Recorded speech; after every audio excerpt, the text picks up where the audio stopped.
எப்பவும் போல் மஹாலில் யாருமே இல்லை. நாங்கள் தான் ஃபஸ்ட்டு போய் அங்கே உட்கார்ந்தோம். அதுக்கப்புறமா தான் வந்திருந்தாங்க. இவங்க வந்து பேபி ஷவர் மேக் ஓவர் தான் என்னை கேட்டிருந்தாங்க. அண்ட் ரொம்ப மினிமலாக இருந்தால் போதும் அப்படின்னு சொல்லிட்டாங்க. அவங்களோட ஸ்கின் டோன்லேருந்து கொஞ்சம் பிரைட்டாக நான் மேக்கப் பண்ணியிருந்தேன். சென்ஸ் அதுதான் அவங்களோட ப்ரிஃபரன்ஸாக இருந்துச்சு. அண்ட் ஹேர் ஸ்டைல்னு பார்த்தீங்கன்னா அவங்க ஃப்ரண்ட்டில் வந்து இந்த மாதிரி மெஸ்ஸியாக பண்ணிவிட்டு பின்னாடி வந்து பிரைட் போட சொன்னாங்க.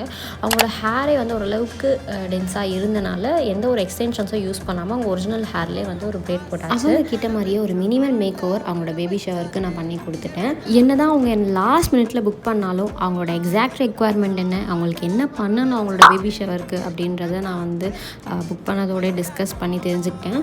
சென்னை மட்டும் இல்லை, நான் அவுட் சைட் சென்னையும் ட்ராவல் பண்ணி மேக் ஓவர் பண்ணிட்டு தான் இருக்கேன்.